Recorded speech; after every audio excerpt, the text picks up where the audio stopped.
Shadows whisper when the lights go dim. Cold breath crawling on my skin. Voices echo from the other side. Is it real or just my mind? Things paranormal talks in the dark. Secrets buried leave a burning mark. We interview the dead, we debate the unknown. Chasing shadows where the seeds are sown. Fingers tapping on a Ouija board. Broken silence like a shattered chord. Eerie hums in the dead of night. Is it truth? Hello, so this is Ryan O'Neill from Haunted Scotland. Hello, and this is Greg Stewart from Haunted Scotland. You're And listening it's to Things Paranormal Talks. Nearly got it. Nearly. You were almost there. Almost exactly. at the Yeah, time. It sounded great. It sounded great. Yeah, we couldn't do it better. Trust me. Never. Well, Well, Shane, welcome. if Thank you you. start off, I will share out, Yes. and it's your honor again. Yeah, I'm just gonna say I'm sorry because I'm not gonna talk that much because my throat is killing me. It's like I'm eating razor blades or something. Yeah. So, how are you guys doing? Good. Busy like everyone in the Yeah. paranormal field just now. Everybody's crazy busy. Yeah, I noticed. I was reading a lot of things on your Facebook page, and I was like, "Oh my God, you guys barely have time to do us." We never stop, Greg. I mean, No, what's it like? we had a meeting earlier on today, this evening, and we are just talking about just how much is coming up and how much we've been doing over the last couple of weeks. It's just been a crazy time. Yeah, it's a roller coaster. But it's all I think. good fun. Oh yeah. I mean, we go into Edinburgh on Friday for Halloween, so we're doing the Georgian House, which is quite a big location. It's the National Trust of Scotland property, historic. It's next door to the residence of the First Minister of Scotland. So we've got the First Minister of Scotland next door to us, where we have a ghost hunt. Well, I wanted to say something, but if you don't like the guy, just send him over there. What we did hope is that maybe he'd watch it and say, "Do you want to come next door and investigate in here as well?" Yeah. You just never know. That would be a good one. Yeah. Well, most people who don't like ghost investigations are scared, so you can use them as trigger. Call them in first, and you get your Yeah, activity. we'll give you some ideas. Yeah, Yes. very good influence. Yes. Oh, well, first question everyone wants to know: what got you into the paranormal? You want me to go first, Greg? Yep, on you go then. Okay.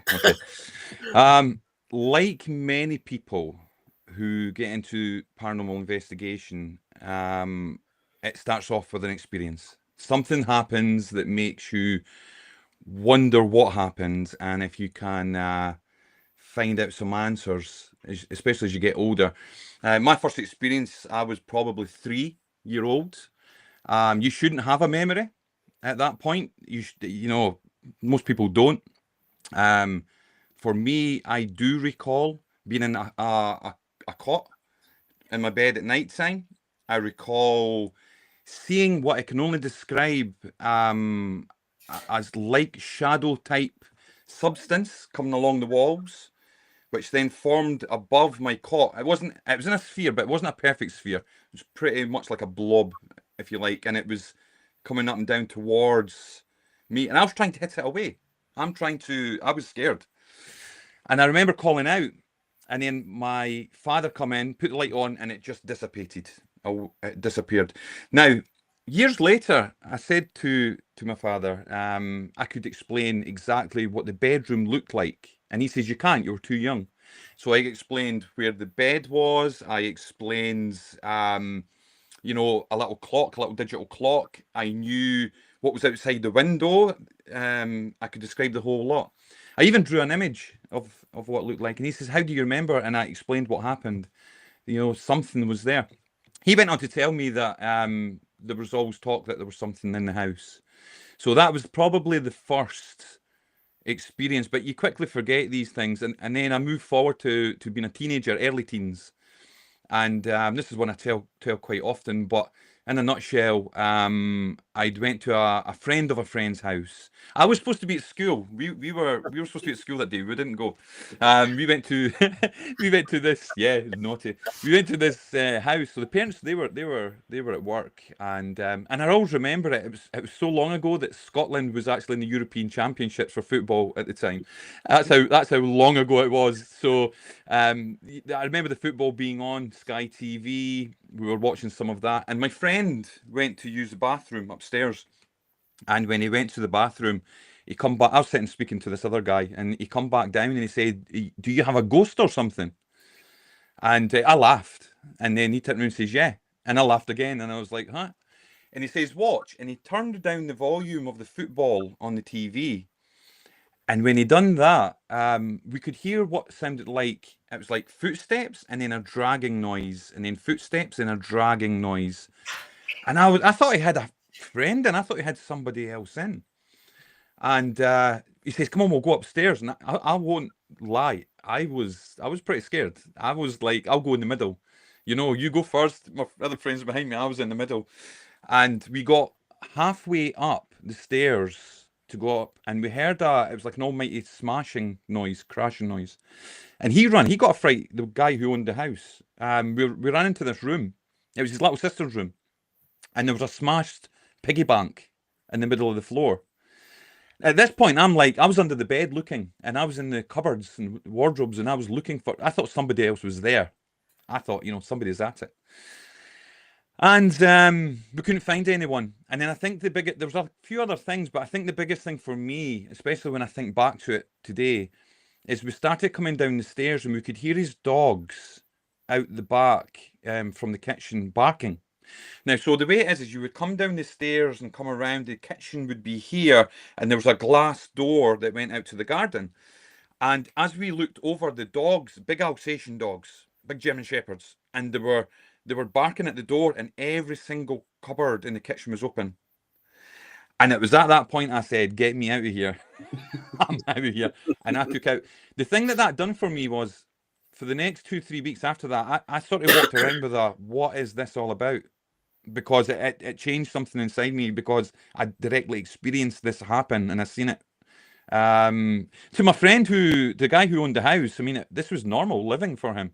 He heard his parents talking about it. Lots of things would happen. They would speak to the neighbours about it. They had some activity. They thought it was a previous owner who died. It wasn't anything nasty. He probably just trying to get some sort of attention. So it was things like that coming forward that got my interest started. But it wouldn't be until I was probably around about 25 or 26 that I took things seriously. I come into paranormal investigating at that point. And then, you know, you never ever get the exact same great experiences you get when you get these experiences. When you go into an investigation, it's usually a bit quieter. You get things, but it's not as grand as these things that open you up to start with. But that was probably the start, I would say, of my journey coming forward, to try and understand and see if I can capture anything similar. And I'll go to Greg now. I'll let Greg. Yeah, I mean, my story is slightly different. I didn't have a experience with paranormal as early as that, anyway. Mine was more my grandfather was a gold leaf expert, so he did like the gold leaf work, and it was all round about the places like Falkland Palace, the King's bedroom. He did all the gold leaf work on the ceiling in there. And he did all the chapel in Falkland Palace. So he was in very historic and very haunted locations like that. He'd be lying for hours, you know, slowly painting the gold leaf onto the ceiling. And he'd hear all the staff coming in to the room and talking. And they would talk about things that had been happening. So he started picking up these ghost stories from the staff. I used to go there on a Saturday night. I liked to stay there because my granddad he'd let me watch Billy Connolly and things like that my mum and dad wouldn't let me watch. So I got to watch the comedy. And he would tell me all these stories. So as like 10, 12-year-old, it started really igniting my enthusiasm. I also grew up in the town of St Andrews in Scotland, which it's known worldwide as the home of golf. But it's also probably the most haunted town in Scotland. It was Scotland's Rome for centuries, and the amount of history and violence, if you like, in that town is unbelievable, and obviously hauntings associated with it. So, I had my imagination lit by all these stories my granddad would tell me. I was then walking through the grounds of all these locations that I knew were haunted. When I was a teenager, all my pals were getting comics and things like that. I was getting Unexplained, the magazine, which came together into encyclopedias, which I still have and still use to this day. So that's really what ignited my interest. Obviously, later on, in my life, I got married, had children, family takes over. And then maybe sort of when I was 30, 35, I started coming back into the paranormal again. As the kids got a bit older, at that point, I could return to my passion. Wow. That are two slightly different stories. Yeah. You said the town is the most haunted in Scotland. I thought it was York or Edinburgh. Yeah, well, York's in England. Edinburgh is certainly a very haunted town. When I say, in my opinion, it's the most haunted town, I mean per head of capita. Obviously, Edinburgh's far bigger, so it's got more ghost stories. But St Andrews is quite a small town. It's only got a population of about 12,000 people. And the actual ghost stories are squeezed into just the town centre, the old historic town. And there are so many stories. It's unbelievable. Are you going to write a book about it? I have. He has already. I've written about 5 books about St Andrews. Oh, well, people have to look it up at Amazon. I didn't know this one, so you got me. But we interview people to learn more about them. So perfect. That's a fact. Here in the Netherlands, we were privileged to see Spooked Scotland and Spooked Ireland. Who came up with the idea? Well, it's going back, we've always shared our journey coming forward. So we would do our investigations, we would film parts of the investigation, sometimes live streaming it as well. The reason for the reason for live streaming is a little bit different to why people think you would live stream. People think you just go live maybe to get followers or get viewers, but it's not. It's, in my opinion, if you do a EVP session when you're live, it's non-edited.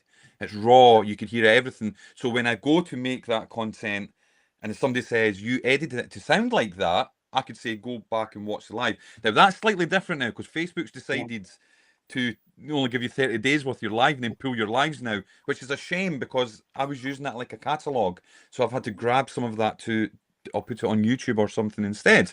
But yeah, we've always put stuff out, and certainly at the time of around, I think it was 2021, we were putting a lot of content out, and the production company come to us and say they floated an idea. Would you be interested in doing something? We want to. They sort of come to us first and said something like CSI, crime investigation, Scotland type, and we thought, yeah, we're into that. That's investigations. That sounds really, really good. So it was a long process. Obviously, at that point, it's up to the production company what they want to do. We heard the BBC were interested, Discovery Channel were interested, and we just had to wait. I'll be completely honest with you. The way that I viewed it at the time, and Greg will tell you, as I said, if something happens, something happens, and if it doesn't, it doesn't. I'm not really attached to what happens. I'm quite happy to what we're doing now. And Greg will tell you, even up to the point, the day before I went filming, I still had that same thing where, yeah, if it happens, it happens. If it doesn't, it doesn't. you know, and I sort of went that route with it. I was very intrigued to see, you know, how much of our evidence could get on the screen, how they would put that together. Mainly because, you know, once a production company takes any kind of footage away, it's really up to them to build that from there. I could only provide what we can provide. The investigations usually it looked like it was over 1 day, and Greg will tell you this as well, but it's actually over 2 days. So you would do some work on day one, some on day two. So it was really 48 hours, sometimes 3 days worth of investigating, audio sessions, ITC work. Chris Fleming obviously doing his stuff, psychic walkarounds, doing the actual investigation was on that main day. And then they would highlight it, just like I say, just like the football. You know, instead of watching the whole match, they get the highlights and put the best together. And this is why it looks like there's lots and lots of evidence coming out, but in reality, it was such a long, drawn process. And they've selected what they deem to be the best parts on it. So much stuff that didn't make it as well, which is a shame that Chris got, that I would get, because it didn't fully follow the story that they wanted to tell. For they would focus on one aspect of the haunting, and we were finding that we were getting communication that could be children, not this female that's seen. We were getting children communication. That sounds like a child. We're getting names, and some of this didn't make it, unfortunately. So we felt like there was a lot more that could have been in there, but time constraints sort of took that away. And Greg will tell you, Greg, because you were behind the scenes helping. Yeah, I mean, that's Ryan saying, when the production company first came to us, it was the two of us working in the initial meetings. We didn't know what format the show was going to take. Initially, it was they put forward CSI Scotland, basically, or CSI Paranormal Scotland, or something. I can't remember exactly what the phrase was that they used. But you know, it sounded quite an exciting show. We didn't know who they wanted on it. We didn't really know what was happening with it. As it went, Discovery came in. You know, they kind of more start steering it towards the way they wanted it.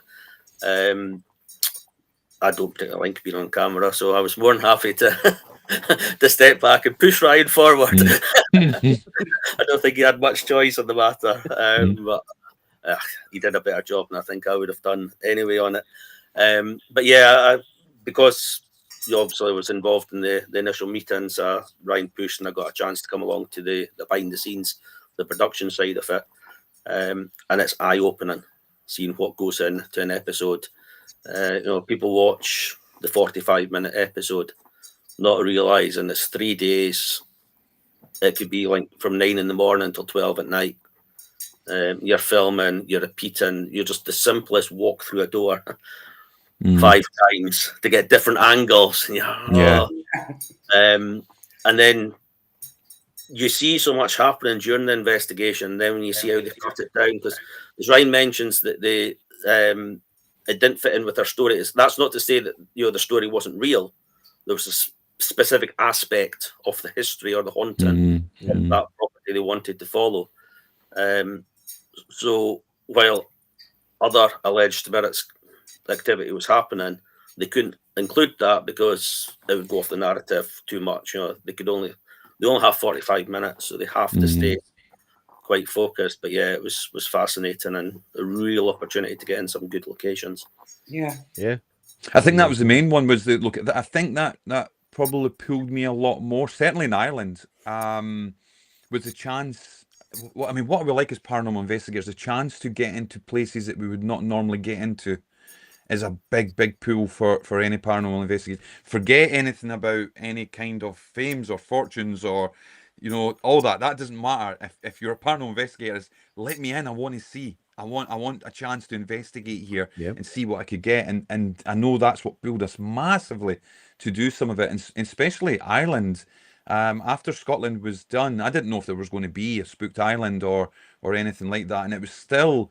Spooked Scotland was on the screens when I got the phone call to ask if I would return for Spooked Island. When they said Ireland, I was like, oh yeah, absolutely, I want to go to Ireland to do stuff there.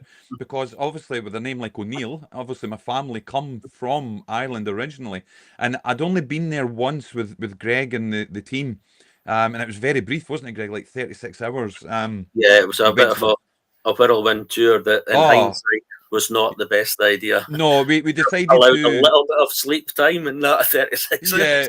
we never slept. We basically flew from was it Edinburgh? I think it was Edinburgh, Edinburgh, wasn't yeah. it? We went from Edinburgh to Belfast in the plane. We had to explain to security what a Frank's box was. This this wooden box with wires hanging out of it coming through security. That was interesting. Then we had to grab a hired car. We drove from Northern Ireland down towards Dublin. Went to the Hellfire Club up on the hill, so that was a bit of a walk. Back in the car, all the way to Lep Castle, still no sleep, investigate Lep Castle, and returned back the way. And I have to say, it was probably the most craziest thing that you could ever do. And it taught us a little bit lesson that, sometimes you do need sleep, when you're doing this. Yeah. So So yeah, you that probably was, ended up being the ghosts. yeah, Yeah. we looked like ghosts. We certainly looked like ghosts. So yeah, we'd been there, and then obviously with the chance to go to do Spooked Island, and I knew I was going back to Lep Castle. I'd heard that one. The big one for me at the time, and I really, really wanted to get my teeth into it to find out if it was real or false, was the school. Was the Cork school that was everywhere with the poltergeist type activity. Was this fake? Was it real? Could I get any answers? I mean, I watched a lot of things online about that. Before I even went in, I was looking at the case. I was still working on other Irish cases there, and I had my eyes on this school in Cork. And I went and watched BuzzFeed and things because they'd done a debunking of the evidence there, and said that it was somebody outside the window and they were pushing the lockers from outside. And so the first thing I'd done when I went there is I took all the notes from that and I had a look. And one of the first thing I noticed, because I walked on the ground floor to go to it, and they said the principal said to me, "No, it's upstairs." And I was like, "Oh, the area that had the lock, yeah, it's upstairs." And I'm like, "Was it not downstairs?" And they said, "No." And I said, "Right, so how could somebody be outside the window pushing the lockers, because they would have to have very long legs, because it's on the first floor." So I had a look, and then more than that, I said, well, maybe if the window was open, but the window didn't open until it was above the lockers. There was a little window on the top, so I knew it wasn't that. The other one as well for that school case was there was a CCTV. You could see the camera on the wall, but this other camera was back here. And rightly so, they said, why would you have a camera back here? It must be a camera on a tripod, or it's been set up. But when I got there, I found it. The camera is on the wall. For some reason, there is CCTV cameras on the wall. So it was good in that case to look at these things. Now, I'm not saying that overall that nothing's went on. I mean, maybe there has been some sort of editing or that I know physically nothing could have happened, but maybe something else. But we did get a lot of interesting stuff in that episode that we done there, and a lot of the ITC stuff, like how many spirits were there crossing over, all the numbers fit that were there, and we were actually, me and Chris Fleming, we were really blown away with that. So there's something going on, but it was built next to gallows. There's lots of graves around that area.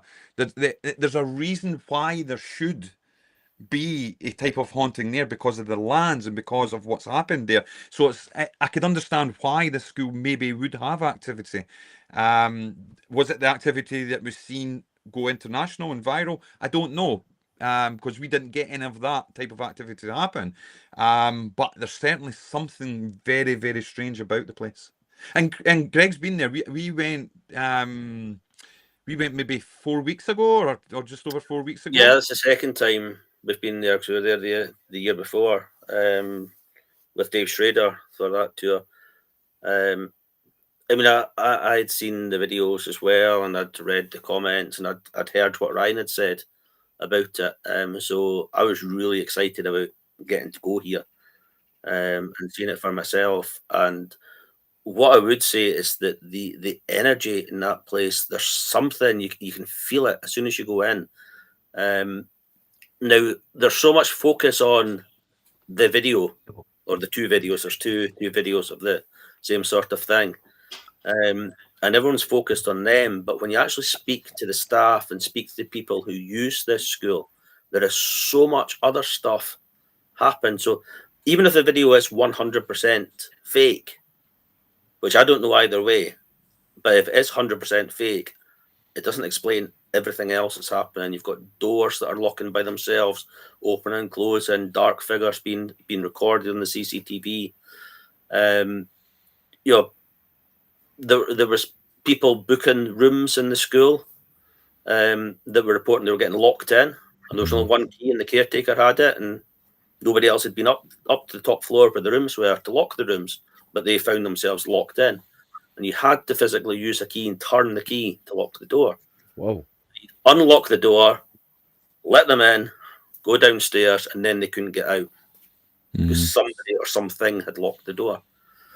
You know, these are the sort of things that when you start piling them together, plus this connection with the gallows, explain the history. There's a lot of children hung at the gallows, and then you've got a school, you know, very close by.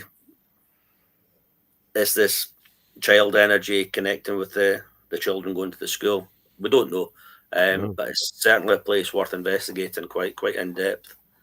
What I found really interesting with it is when we went in when Dave Schrader was there, which was last year, there was a Cork paranormal investigation team who were getting access after we left, and they were going to do an all-night investigation there.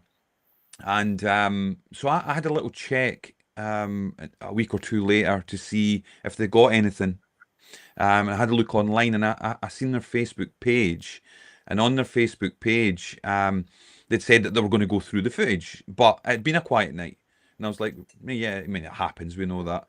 And I says that's quite interesting, but I think it was many weeks later, they put a video up on their YouTube, and they actually commented on my Cork video and said, go and have a look. When we reviewed the video footage of a locked off camcorder in the top, we could see a figure coming in at the end of the corridor and going back out again. And I had a look, and yes, there is a figure comes. It's very, very clear. It comes in and it goes back by walking backwards. Now, what they said was they were the only ones inside. They were in there till I think 5, 6 o'clock in the morning. The cleaners didn't come to early in the morning, but not at that point. In order to get in, they would have to come in a specific door and area that they would see them coming into school. So when you come into school, there's big gates, all the fences all the way around it, and there's one car park you come in with big massive gates. And I'm assuming what he means is, yeah, you would have to see them coming in there. Yeah. You would see a car come in, you would see people walking in. There was nobody else inside the school.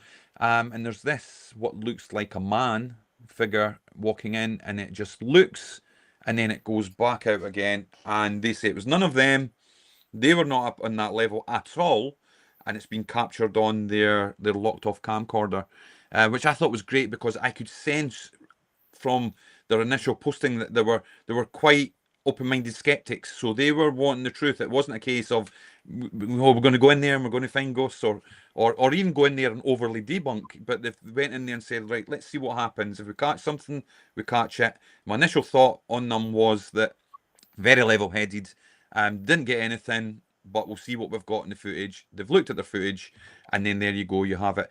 And just to pick up on the comment Lisa's put up about the door off its hinges in the comments there. The day after we were there, the headmaster of the school sent me an image over Twitter, over X, to my private messages. And it was the big fire door that is on the stairs was off its hinges and lying against the stairs. Now, these doors are really, really heavy. Yeah. And I'm like, how could you possibly, I'll try and find the image and share it later, but how could you possibly have that off the hinges? So he sent that to me. I think he sent it to Chris Fleming as well, to show him. And we were just like, wow. So yeah, what's going on in that school, I have no idea. If it's somebody playing a prank, I just don't understand what they're getting from it. You know, the original report come out around about 2017. Nobody's made any money. Nobody's got anything out of it. It's a school. I mean, it's a school, a learning place for the school. It's not like it's a place where, you know, they're trying to sell tours or, you know, anything else to make money or fame or fortune. It's a school. And the school is still functional. It's still functional, Oh, yes, fully functional with pupils. When we were there, we went, like I said a few weeks ago, Chris Fleming was doing a tour of Ireland, and he was doing all the Spooked Island locations that we went around. And so we went back. He says, "You come into the school?" We said, "Yeah, we'll come down." And we spent a couple of hours there, and it was still, we could only spend a couple of hours because it was busy. There was like after school clubs going on. It was really just buzzing, and we had this little part of the school because we thought we're not going to be able to do any audio or anything here. So busy here, but it was okay. We did manage to get some Estes going, and we did some ITC stuff, and it was fine. But yeah, the place is like a hotbed of activity, even just for the physical. Never mind the non-physical Yeah. around there. But then I'm wondering, is it because children are fully open if it comes to that, Mhm, the mhm. paranormal? Isn't there any reports of children going around saying we saw something, we felt something? There is. Yeah, Yeah. yeah, yeah. There is. I think when I filmed Spooked Ireland, because a lot of times you could be sitting in the area where they've got the food resting and waiting until you get a shout. And when I was in there, the headmaster was there. I think it was a caretaker was there, and there was two ex-pupils that were there, and I got speaking to them, and the pupils were telling me, yeah, the whole school knows. All the pupils talk about it, about not wanting to go to certain areas, certain it's always toilets, isn't it? Certain toilets. They didn't want to go to the noises like footsteps in the attic area. And there's all these kinds of stories surfacing. So they're very much aware that there's something going on. I think that will create. If I was in that school, I was still that young, I would probably be freaked out Yeah. all the time. Again, that's something just to add to what Ryan said. You know, the parents of the children going to this school, you know, if their kids are scared, again, it goes back to this: the school has nothing to gain No. by Yeah. you know telling what's happening there, and it could possibly put people off putting Yeah. their children there. Yeah. But you know, they're open enough to say, look, this is what's happening. They make no claims. It's up to you to work it yourself what you think's happening. But Yeah. as Ryan says, there is no gain for them whatsoever. It could actually hurt because people might not book their after-school clubs there. People might not send their children there. Yeah. So why would they do it if it wasn't actually happening? Yeah, exactly. And why is somebody not taking credit for duping the world's press to all these news reports and the CCTV that's put out? Surely somebody wants to take credit somewhere and say, "Yo, it was me that did it, and this is how we did it, and we'll show you." That would be such a great story for the people who did that. So I have that in my mind as well. Yeah. Maybe somebody at some point will step forward. We'd never know, but there's certainly something going on. Yeah, exactly. But like you said, you did your investigations there, and it's not like nothing's happening. Yeah. So you know that there's something going on there. There's definitely something going on, and the main thing as well. I mean, Chris went in there, and Chris will tell you himself. He went in there with a very skeptical eye. I mean, he's already a medium. He's already a paranormal investigator. He gets such a hard time at times as well, and he's one of the hardest working investigators.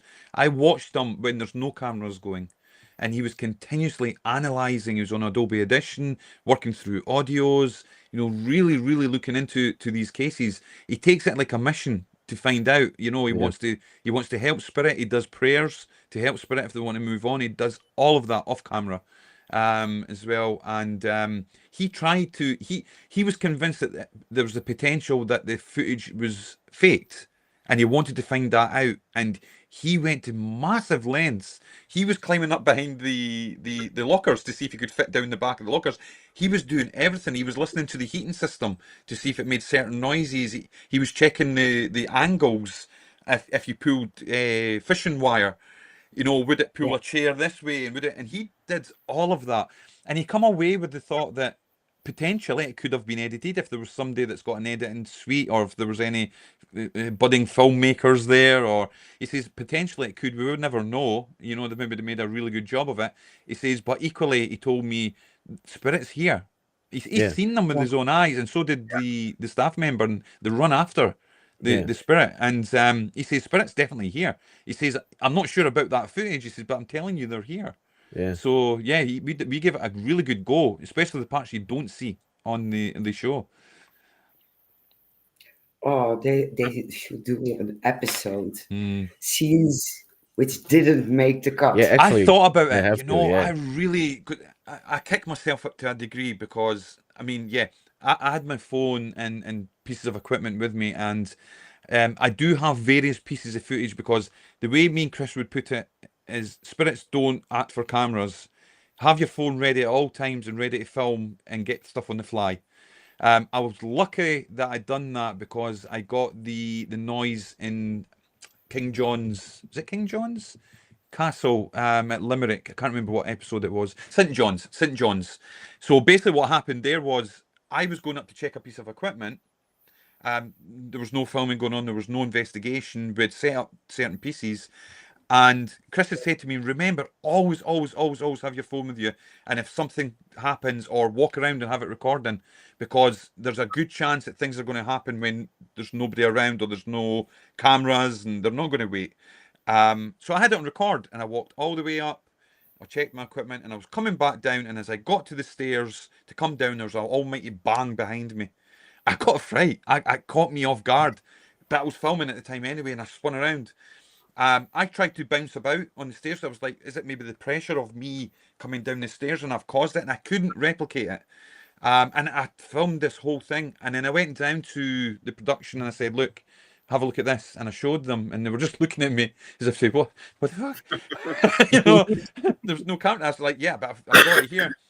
And we went up and had a look and they said, oh, could you send us a copy of that? And I was like, absolutely. I says, we're here to try and find out what's going on. And that's just happened. I says, but even more so, we really, really need to be recording every aspect when we're on location, regardless if we're investigating, regardless if we're filming or doing it, even if we're eating food, we have to be ready at all points to go, because if there's spirit activity happening here, it's not going to wait for us. It's going to do it whenever. Probably when we're not filming, it's going to do it. That's Exactly. what I've always Yes. found in investigations. Yep. Always, Yep. always. Usually, Yeah. usually they act like men. Yeah. Yeah. When you start Absolutely. taking a break and having fun amongst each other, they will start having fun with you. It's now Yeah. become a standard thing. If we're investigating someplace, once we've finished, we'll switch the camera off and everything will go, okay, spirits, in you come. Yeah. Yeah. Party time. When it will happen. I've got a story about that was so funny. I'm going way back to around about 2005, and it was the early days of Scottish Paranormal.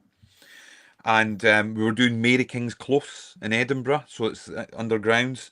And we used to, I was extremely lucky we had access to there for doing our own private investigations. And so we had access from something like 10 p.m. till 3 a.m. after they'd done their last tours of the day. And we went down, and it was very basic equipment back then. This was before all the spirit boxes and everything else that we've got, or any kind of apps or software or stuff. You know, it was basically beam alarms, a recorder to record, a camcorder, and your trigger object set up, and that would be your most that you would have probably. But we were doing our stuff, and we went through the whole night rotating around Mary King's Close. A couple of interesting things going on, and we had one guy with us, and he was a skeptic. He was a Richard Dawkins fan. He was really into that side of nope. There's, you know, everything can be explained, which was fine. And it's funny because his partner, he was a really nice guy. His partner, Rachel, she was a sensitive, so she was open to spirit. So she was open to spirit, and he was very much closed to anything being there. And we'd finished off, and it was down in the bottom of the close at what's called Chesney's house, and we were down there, and we'd put everything off. Cameras were off, and there were 5 of us only there, and we were all in this one area. And we said, right, okay, I suppose that's us finished. And at that, we heard very, very clear footsteps next door on the wooden floor coming towards us, getting louder and louder. And we thought it was a staff member coming down to say, time's up, guys. So we all done this to look, and there was nobody there. And you know what the thing is? I'm excited, I'm buzzing, and so's others. And I looked at Mike, the skeptic. His face was white. He just stood there, and I couldn't help it. I looked and I said, "Believe in ghosts now." And he just like, I have no explanation for that. Didn't say believe in ghosts though. I have no explanation for that. But that just highlighted to me, you know, when you stop and everything goes off, and if they're ready, they'll say, "Right, our time." Yeah. Yeah, exactly. I had the same thing. We were filming at a location, and a friend of mine saw a shadow figure, and we came to a point we had to eat something and to drink something. So we put everything down, went to the spot to eat, and I heard, "Hey, psst, Mm. Mary." Clear as Yeah. day. Yeah. Nothing filmed, nothing on audio, It happened. nothing. It happened to Greg. Greg, when we were Yeah, down at the Ancient Castle Ramen. Mingus. No, Castle Ancient Mingus. Ramen. Oh yeah, Ancient Ramen as well. We were down there with a couple of team members, and we were doing a walk round, just to familiarise ourselves with it. And the way the layout is you come up the stairs. There's a room on one side that's called the witch's room, and then there's a corridor that comes down, and then there's the bishop's room. So I'd come up the stairs first. Ryan was behind me, and I continued down the corridor, and just as I went into the bishop's room, somebody spoke in my ear. I thought it was Ryan, but I couldn't quite make out what it was. So I turned round to ask him what he'd said, and he was still way down the bottom of the corridor. So that was quite an interesting one. But at Castle Mingus, while we were filming for Spooked Scotland, it was during the break. They were away filming. Now, while filming was taking place, I sat elsewhere because obviously I didn't want to cause any sound disturbance or anything else. So anyone that wasn't filming sat elsewhere, and I was sitting completely on my own in the small cafe area in the Victorian wing. I was just minding my own business. I'd literally just come in and sat down, and a female voice just said, "Well, hello there." There's nobody here. Not just there's nobody here, there's no females in the castle, full stop. It was only males that were there that night. So I'm still a wee bit, what's going on here? And then I heard somebody walking about upstairs. Clear as day, just footsteps moving about. But right, that's them finished filming. So when they come downstairs, I'll ask them. And I sat. Nobody came downstairs. About 10 minutes later, they came down. I said to Ryan, told him what had happened. I said, "I'd heard you coming. I don't know why it took you so long to get down." He goes, "We were filming in the main castle tower house. We weren't upstairs. The tower house is a completely separate wing from where I was." So I asked the castle manager, "Were you upstairs?" No. So there's nobody upstairs, but there's footsteps, there's furniture getting moved. And it turns out this is actually quite a common thing in that room. And that's the room where people have seen one of the most famous ghosts, a female ghost. So was that who was speaking to me? I actually heard her singing. I heard her singing during that same filming. It was so magical. So basically, as Greg says, there was no females. Gail didn't take part in that one. It was myself, Chris, Greg was there. We had another team member who come and joined us for part of it as well. And it was an all-male crew. You know, the cameraman, the sound guy, the director that was there. No females whatsoever. No females connected to the castle. You've only got Scott who manages the castle there. And we were up, I think we were in the pink room at the time. And we were investigating, the camera guys were there. And as we were standing there, all I hear is, and I'm like, so I'm looking at the guys with the camera. I'm saying, "There's a female singing." Yeah. I said, "There's no females in the castle." "Are you recording?" "No." See, if it was us, we would have our camcorders or we would have stuff and we would be grabbing it. And I ran through to where I thought it was coming from, a little room that was off that hallway. And it's funny too, because I run into this room and it's just darkness. You know that thing, you run into the room to look where it's coming from. I'm just met with darkness and I'm standing there thinking, I'm just standing here in the dark and I can't see anything in front of me and there could be anybody there. But I didn't see anything. I didn't hear it. It stopped. And I said to Chris, "Did you hear it?" And Chris says, "Yeah, I heard it." And I was like, he's like, "Maybe the sound guy got it, but we never ever found out if he captured it. We didn't, because we didn't get access to those audio files." we may have it on because it was our DVR system that we used for that. So we may have it on there. I'm still trying to find it. I've been trying to comb through parts to find exactly where it is and if we've got it. Because I just think it's one of the most strongest pieces of evidence if I can get that. But no females there. There's a female singing, and the main spirit that's seen there is a female. And I just, we're in there doing an investigation, and they're trying to capture stuff on camera to get, and to miss it completely, it just blows my mind. So, as much as you'll have some people saying, you know, yeah, when you're filming, these TV people film and they get all this activity. No, we're missing activity. We're not getting all that. We're missing activity because people are in your way, you know, and it's quite restrictive, and you're trying to do your thing, and Yeah. it can be really difficult for that angle. So, and I've just probably missed the best evidence we can get. The same female, most likely that Greg has heard. She's been Yeah. making her way through the castle, I trying think to to put speak that to in us. perspective a little bit is, again, just to emphasize how real it was. Hmm. The sound guy probably thought nothing of it. He just thought, oh, there's somebody singing. It wasn't until Ryan pointed out, did you hear that? Yeah, there's no females here. I went, oh, yeah, maybe I should be recording it.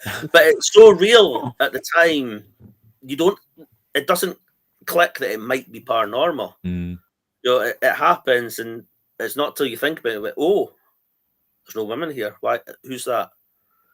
Yeah.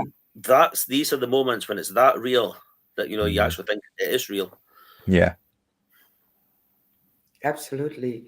Elizabeth is saying, remember last time I was at Menzies and 3 of us heard singing real time, but it wasn't on any recorder. And it's just weird for that. And yeah, Elizabeth, she comes along to some of the investigations and other people, so they've experienced some of this activity happening.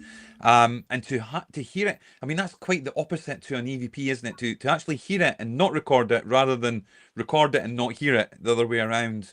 And it just shows we don't understand exactly how this works, Yeah. or what the reasons are. A big thing for me on that point of view, we've got many pieces of equipment, and you could read many different viewpoints and articles on what works, what doesn't work, you know, why you should use this and you shouldn't use that, what's a false positive, what's audio pareidolia, confirmation bias, and I find it quite interesting. I mean, I've been an investigator for 21 years, and I've been through all different kinds of phases to the way that I look at it. I've been overly skeptical at some points. I've been a believer at other points. I've been impartial where I am just now and ready to move with the evidence. And I completely understand the viewpoints of, you read really good articles online and they'll explain to you why it's natural and rational and it's not paranormal, and you'll adopt that. You'll say, yeah, that makes sense. So, and you'll tell people, yeah, don't use a DR60 because it's just the internal workings of a DR60, and you'll do that. But the biggest thing that changed me, and it was around about 15 years ago, I used to listen to a lot of people because you've got a lot of great colleagues and I respect everybody and all their viewpoints. But I come to a conclusion that I'm never ever going to know what works and what doesn't work unless I use it. So I need to use it. I need to take the time and filter out all the background noise and all these amazing people we know, and find out for myself, because that's what happened when I had my paranormal experiences. It happened to me. Didn't happen to somebody writing an article. Didn't happen to a scientist. Didn't happen to anybody else. It happened to me. So maybe if I try and use the equipment that some people claim work, some people claim doesn't work, maybe I'll get results. At the very least, I'll be able to say, yeah, it doesn't work for me. You know, it might work for somebody, but it doesn't work for me. Or I'll be able to say, wow, it does work for me.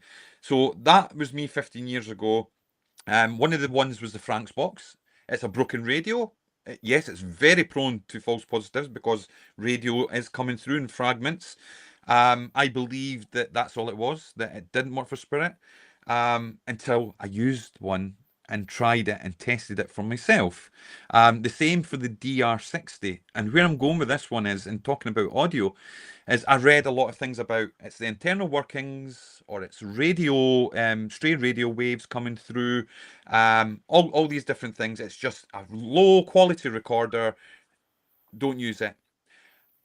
I used it and got results coming through, but more so, we put it in a Faraday cage to try to take it away. We put it into a deep railway tunnel, which we couldn't get a radio signal from. We done multiple recordings in a row to see if we could get the same sounding voice if it was the internal workings inside, because you would get, if it's internal workings, you would get what would sound like the same voice coming through all the time. We didn't get that. So we tried that as well. But more so, I've got a friend who, he was a paranormal investigator. He's away doing other things now. He had 10 or 15 DR6s back in the day before they become popular. He was buying them from Germany and from over your way and from all over Europe, and he was getting them everywhere. And he was getting them for he was getting them for €1. €1 from Germany. He bought a DR60 for. It was before they were on YouTube video channels and TV shows and all this kind of stuff. But he told me, he says, "Listen, Ryan," he says, "we've took them because we got them so cheap. We were opening them up, we were cutting the microphone cable, and we were still getting recordings.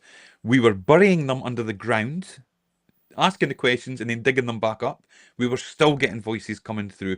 They had them in Faraday cages. They had external microphones attached to them, putting the microphone to their third eye to try and see if it was helping the communication. They'd done everything with these recorders." And he said, "There's something going on. There is false positives. You're getting it in everything, but there is something going on." And then the next point is, I could then turn around and I could look at articles from very, very respectable people online saying, if you use one of these, you're not legit. You're not a credible investigator. And I'm like, but I've used it and I've had stuff, and so have these people.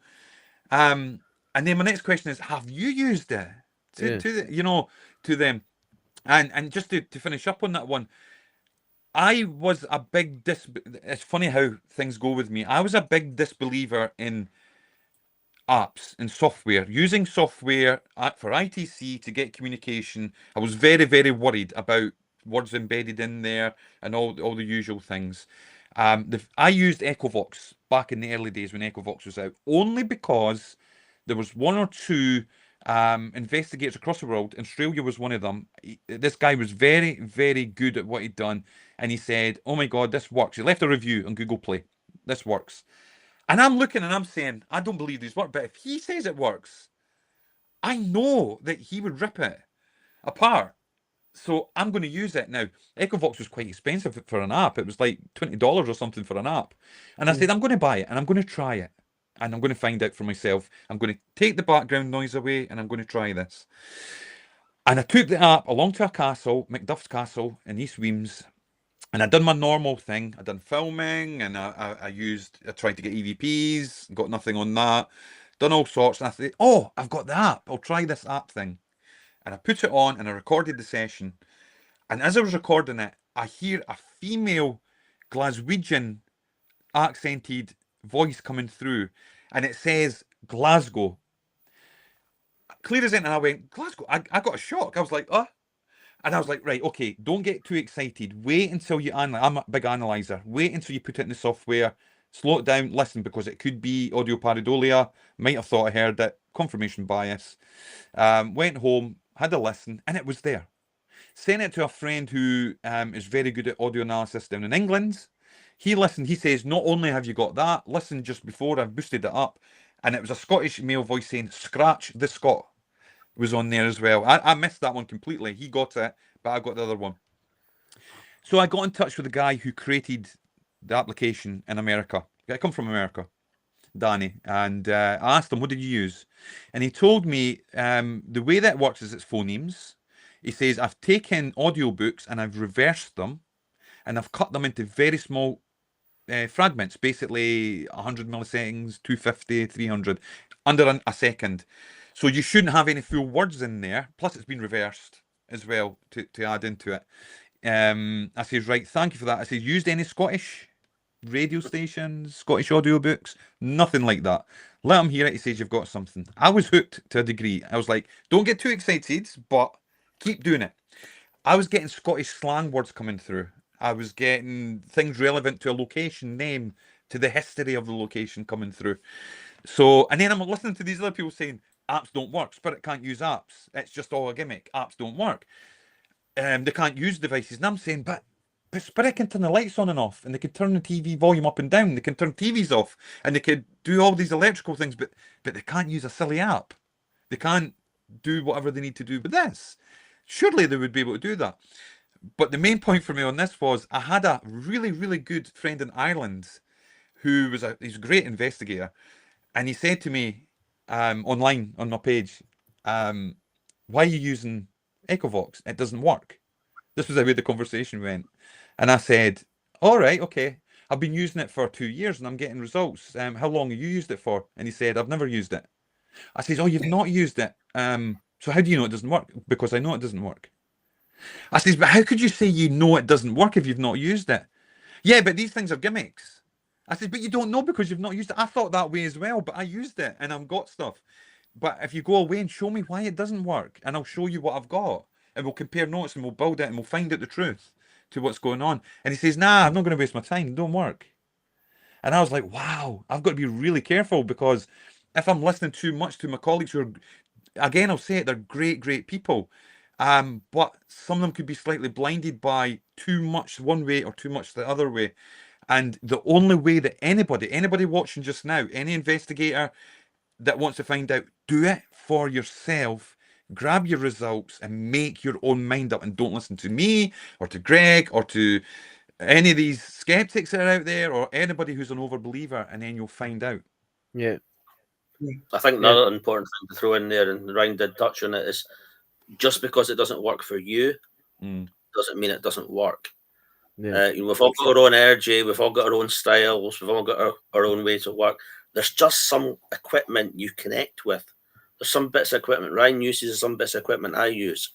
And, if we swap them, it doesn't feel right. But you're not in your comfort zone of what you're using.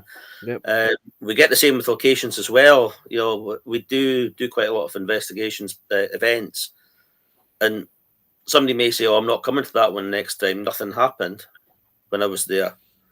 I'm going, well, doesn't mean something's not going to happen next time. We get asked, why do you keep going back to the same location? It's dead quiet. Well, sometimes it's completely different. You've got to, ghosts aren't playthings. You have to come out for our entertainment.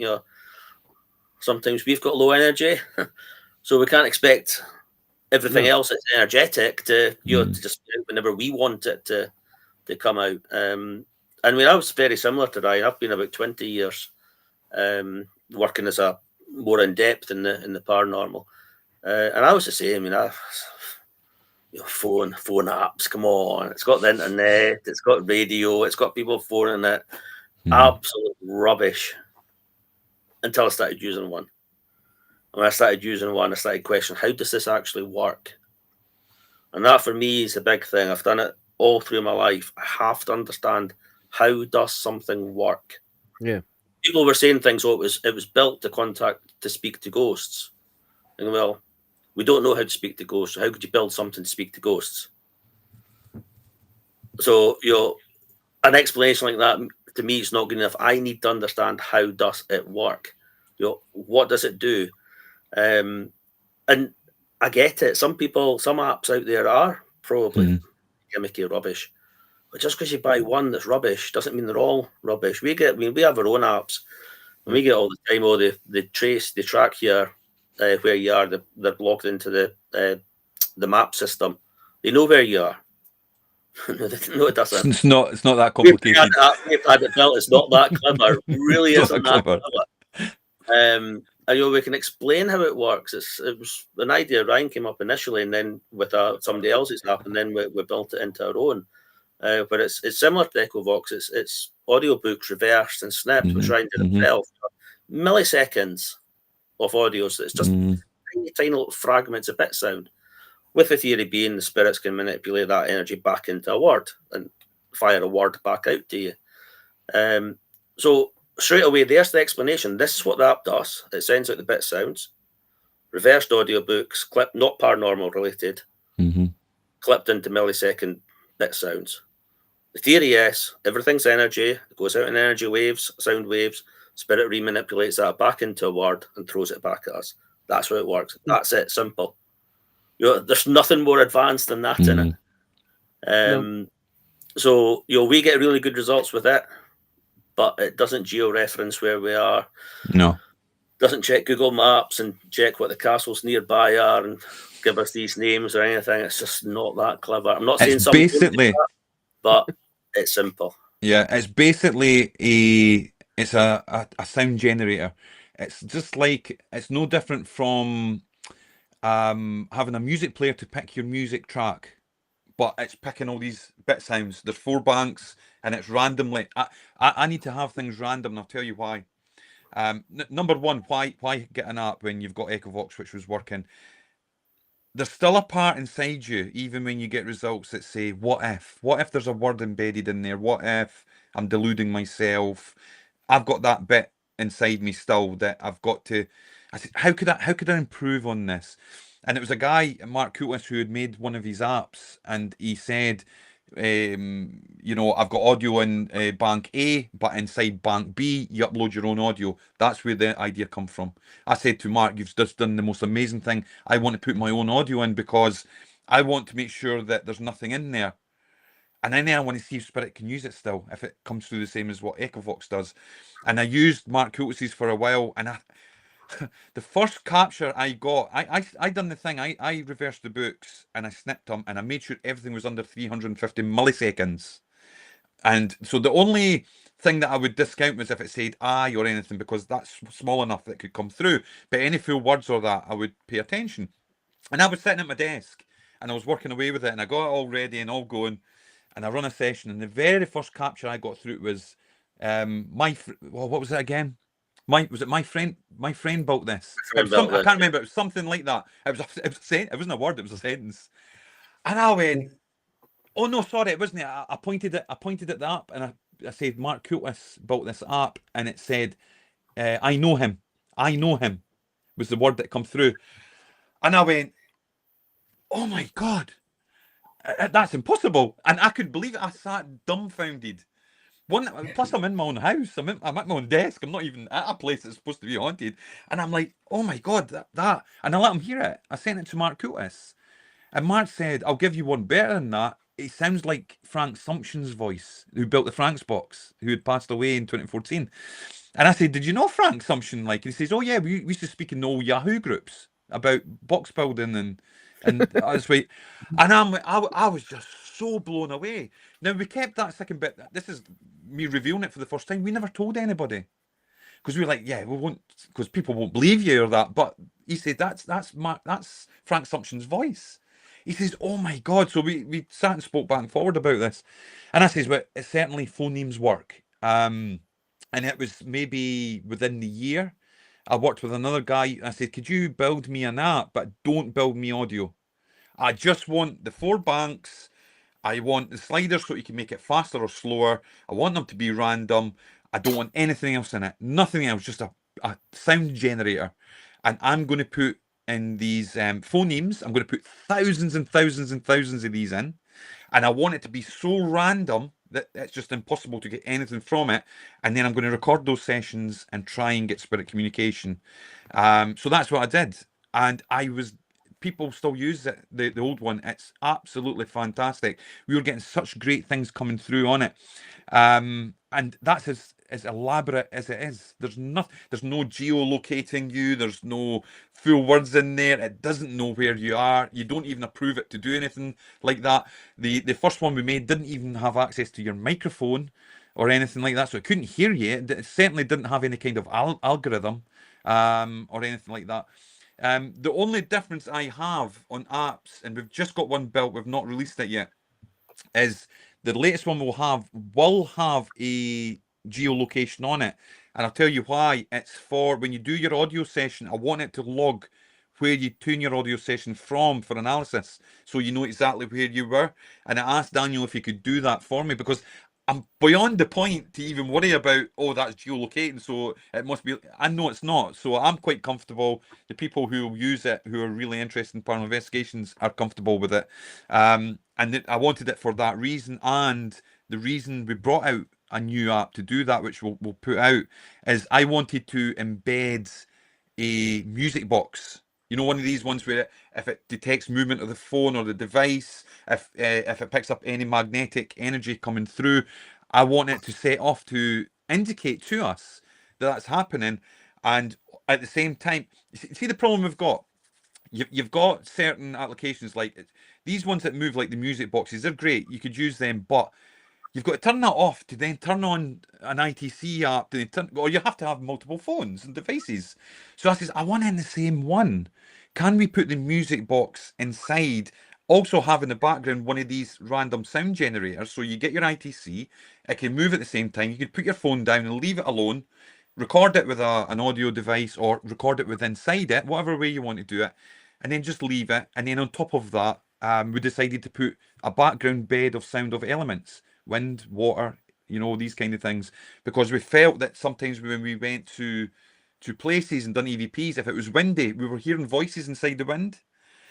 Really, really difficult to analyze, but we heard them, and I'm like, wow, there's voices there. It's like Spirit are using the sound waves in some way to communicate. So I wanted to try that out as an elements angle, where you could just put the elements on, no phonemes, or you can turn them off and just have the phonemes on, or you could just have the music box, or you put them all on and record the whole thing. So that's the only slight deviation we've made, and we'll put it out and we'll test it.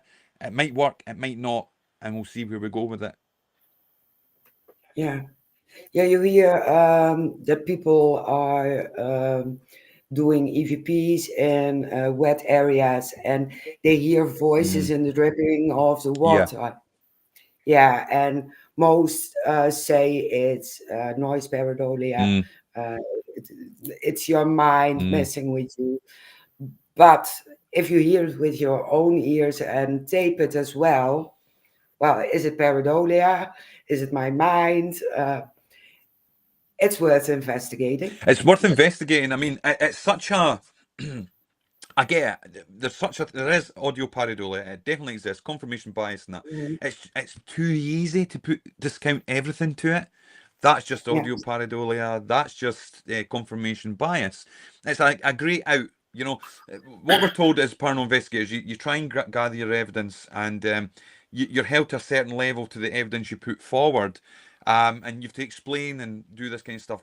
On the flip side, if somebody's a non-believer, they get away with just saying it's just audio pareidolia. Well, can you prove that to me? No, it's just audio pareidolia. That's it. They're not held to the same level, which I just totally discount. And I'll give you an example where I've watched a parapsychologist, and you'll remember this from Spooked Island, who took so basically the little red radio we used was connected to the app we just spoke about. It was Bluetoothed in. So the app was running. We used a little speaker in the little red radio on the Charleville episode of Spooked Island, and it was Evelyn, who's a parapsychologist and a psychologist, and she said, right, okay, what I'm going to do, I'm going to write down 4 words, and I'm going to listen at the same time, but I'm not going to say if I hear them. I want you to call out what you hear, and if the words come out, I'll then tell you, but I'm not going to tell you beforehand. She says that means you're blind to the experiment. It can't be confirmation bias or audio pareidolia. If we match all these in, right? Okay, let's do it. We got all 4 words. It was so mind blowing for Evelyn. You could hear her swearing. She was really going for it. Oh my God, that's just come through. We got all 4 words. I think it was nursery. They weren't even related words. Some of them, nursery was in there, and there was a nursery, but she used another couple of words in there that wasn't even related to the spirit case, and they come through. So it was like there was an intelligence new, and I called it out. Chris, the camera guy, called out a few things, and I think we had Sheila, who was a production assistant. She heard a few, calling them out. Evelyn was hearing them, and she was going, oh, and she was trying not to say anything because she could hear it coming through, but such great was the evidence coming through that it repeated and repeated until one of us actually shouted it out, and she said, I can't believe that, I heard it before, and then you's got it. The whole segment, I mean, we see a little bit on Spooked Island, but the whole lot took longer, obviously, sitting there doing it, and we got such great results coming through on that.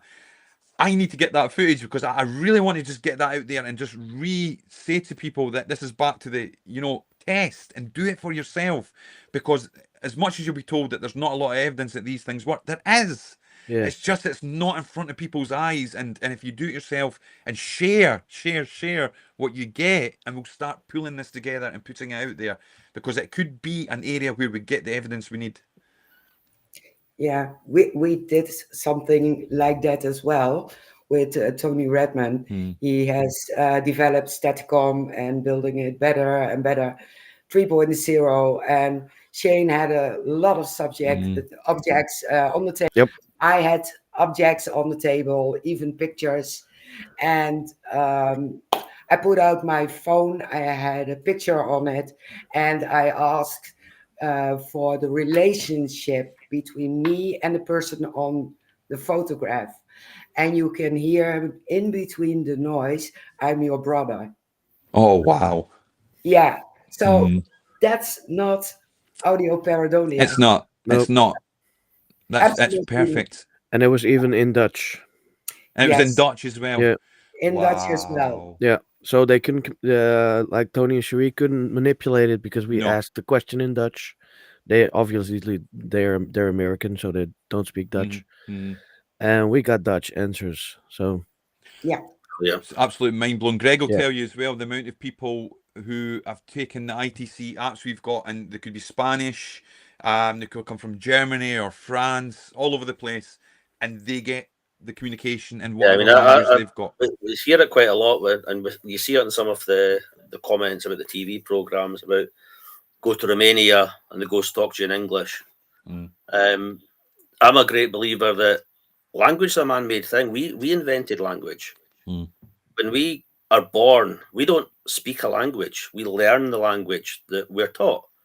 So my belief is once you go back to spirit, there's no barriers for language. You can communicate in whatever language you want. So if I'm in Germany and I'm speaking in English, there's nothing to stop a spirit from Germany replying to me in English if they choose to. And equally, if somebody from Germany is in Scotland, there's nothing to stop a spirit speaking to them in German. We get it a lot at the events. That, you know, we have guests that maybe speak German or speak French, or they've been to France, or you have strong connections to France, and we get responses in French. We don't immediately connect it, but they go, wait a minute, that's saying this, whatever it is in French. I'm saying, okay, that's actually an answer to the question that we just asked. So, you know, it's how does it work? It's one of these things that, you know, if people say, oh, it's just coincidence. no. Right. Yeah, That's it's something just I always say to myself, I think when you pass on, language is universal, like you said. We speak every language when we're dying. Yeah. Doesn't I believe matter. so. I believe so. We're all consciousness, and we'll communicate in any way. We all are, us and with a body, or whether we don't have a body. Yep. And the communication will be there in whatever way they can communicate with you. There would be absolutely no point in a non-physical consciousness trying to communicate with you in a different language to what you've got. If they've got the ability to, they're trying to communicate. They'll communicate in any way they can communicate, whether that be a language, whether that be turning your lights on and off, your TV off, manifesting in front of you, or any way to get your attention. They will do that. And yeah, I'm a great believer in that. I've seen it on videos we've put out. We could put a video out from a certain location, and you know, we've got communication. Great EVPs, brilliant Frank's box captures. Just really hits to the history, and it's such great evidence. And somebody will comment saying, "Yeah, but back then they spoke Old Gaelic." Yeah. They just completely missed the point of the whole thing. Did you hear what? Yeah, but they didn't. You know, and maybe they're just communicating in the way that they know we can communicate. Maybe if they're an intelligent spirit and they're earthbound, maybe they can see around them and they can see how we communicate. You know, we're taking for granted that they're stuck in a time frame and they don't progress from that. Maybe they do. Even if back then they spoke Old Gaelic, but what about the answer we got? Yeah, that doesn't discount. Yeah. It wasn't them then. So who did say that castle name or whatever? You know, somebody did. Yeah, they weren't living. They weren't in the room. So if you're going to discount it being a spirit from a specific time, what is your explanation? Is it a spirit from a different time? No. No, but it's like you said, they try to communicate. Nowadays, almost nobody speaks Gaelic. Yeah, exactly. It's a very difficult language. Yeah. I tried learning it. It doesn't work for me. It's like, no. Just no. I quit it immediately. It was day 2. I was like, nah, this is had, not my thing. The government here many years ago decided that we would copy what the Welsh do, but all the road signs have the name in English and the name in Welsh, and we would have the name in Gaelic. And whenever you've got friends from America or something, they go, "What does that say, Mer?" I'm just reading the word above it. But yeah, some people would say that we should learn it 'cause it's our traditional language, but I suppose that's just the way time moves. Yeah, Yeah. it is. Exactly. Yeah. Well, a little birdie told me you, Greg, write books. Yes, I'm an author. That's how I actually met Ryan.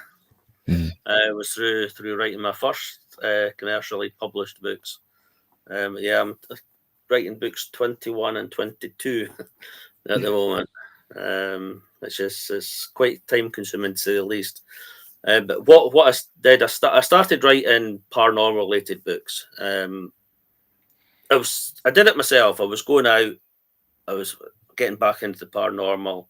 I was visiting a lot of locations, and I always would keep a note afterwards, just for my own records, where I was, what happened, if anything. I thought, wait a minute, I've got lots of these. This at the time Amazon was introducing their self-publishing on the Kindle. I thought, I wonder if I could put them together. I've always had this ambition to write a book. So I thought, I'll put some together and just see. And actually, the first one did really, really well. It's still my bestseller to this day. It still outsells every year. It outsells all the other books put together. And if I look at it today, it's pretty rubbish. I look at it and think, I could write that so much better now. And I keep thinking I should rewrite it. I think, no, don't change it. It's still, people like it the way it is. Just leave it. But I did 3 of these books. This is where the Haunted Explorer came in. The name that I tend to go by online and things. It was the book series was the Haunted Explorer because I was exploring haunted locations. I always felt that when you read a ghost story book, they tell you about the haunting. What I wanted to do was tell you about the haunting and tell you how I felt visiting it. You know, did I experience, did I feel any energies, did I feel hot, cold, or did I feel nothing? So that's kind of where the idea, I would explore these haunted locations and put them together in book form. But from the back of that, I was contracted to write Haunted Kirkcaldy, which was when I knew Ryan had an experience in a house that he used to own that was near Kirkcaldy. So I contacted him through that and got the story, and that's where kind of we started to work together after that. But yeah, the other thing that I found is there were so many stories when I was digging into history, because so many people will come to you and say, "Oh, this place is haunted," and they'll tell you the ghost story, and you'll say, "Why? Why is it haunted? Who haunts it? What happened there?"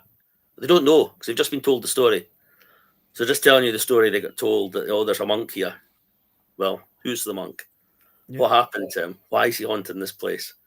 So I'm very much right through the history books. I look for the earliest possible account of that ghost story, because that's always happens as it gets told, as it goes through the generations. You add arms and legs to suit the circumstances.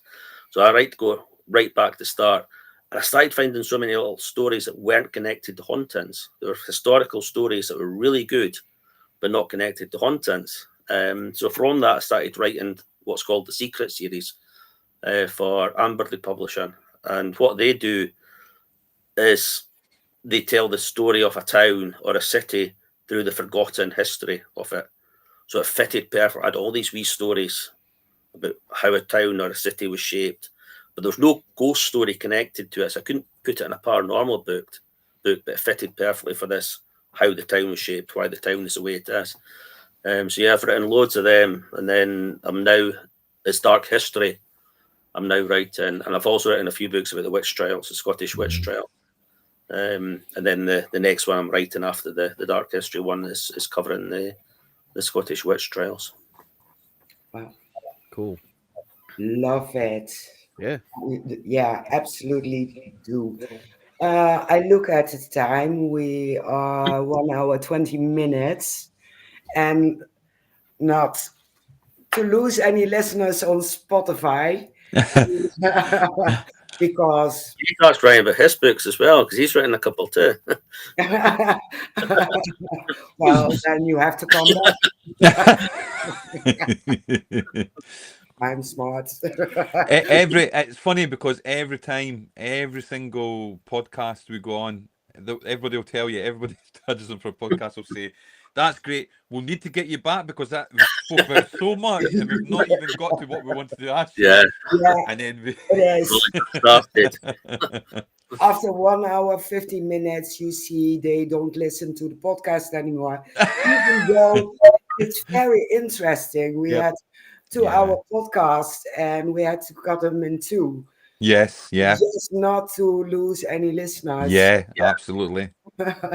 So, just for the ending, if people want to follow you guys, where can they find you? Let's start with Greg. Well, the main pages for us both are the same place. It's Haunted Scotland is the main Facebook page, and also Scottish Paranormal is the group, the investigation group side of it. Under the Scottish Paranormal, we also have Haunted Possessions, because that's another of my passions is allegedly haunted artifacts. I say artifacts, it's not just dolls I collect all manner of things with connections to them. I use Instagram under Haunted Explorer and also TikTok under Haunted Explorer. But they're kind of more for the writing side of things. They're not the main paranormal side. And that's what I use. Okay, and what for you, Ryan? You have a lot. Yeah, so yeah, again, same with Greg. Obviously, we have the main Haunted Scotland page. If anybody wants to follow, we put a lot there. We do our live streams. We stick up our videos and stuff there. I've got my own profile. Sometimes I put stuff up on that. I'm quite more quiet on there, but I try. The YouTube channel, we certainly are going to be doing an increase on our videos. We're going to put more content out. Actually, a lot of people are asking for YouTube, and we do tend to not put too much out there. I think we need to do more work. So Haunted Scotland on YouTube will be a place to watch, and we're going to just start mapping more of what we're doing and let people take part of that journey with us. Because I want everybody to come into it and feed into it and tell us what they think and feature them on it as well. So you can get us on there. The same as Greg. I do have an Instagram under Ryan O'Neill. I do play around with TikTok because I don't understand it fully. I play around with TikTok a little bit. So you can find me under Ryan O'Neill in there and I'm not dancing or anything. I don't do any dances. I'm not doing any tricks. That's a shame. People want to see me dancing around, but it's not going to happen. But yeah, we'll probably be putting some. We want to do some more showing the real life of an investigator because there's so much work goes in, and it's easy to see the nice polished stuff online and the public stuff. But let's start showing people, what we go through getting the equipment together. Let's show people, the travel to, the expenses we go through, the long hours of doing it. So I'm going to put more of that up, and me and Greg have got some ideas. Hours and hours of research, not just for locations, but equipment, what works, how to get things. Yeah, analysis. It's tons. Absolutely. Yeah. Well, Shane, the honor is today. If I can do it without coughing, yes, you and can. losing my voice, that would be very great. You can. Because it's not getting better the later it gets. Well, everybody, thank you for watching, listening, and Ryan and Greg, thank you for joining us, and we hope to see you again. Like we said, you have to come back. Like every other podcast is telling you to come back. Yeah. Because there is much more to talk about. Yes. And absolutely, this was amazing. Seriously. Yeah. So thank you so much for joining us. No, it's fantastic being here. Thank you so much. Thank you. Thank you. Everyone, thank you in the chat. Yes. And we have the microwave, and see you next week.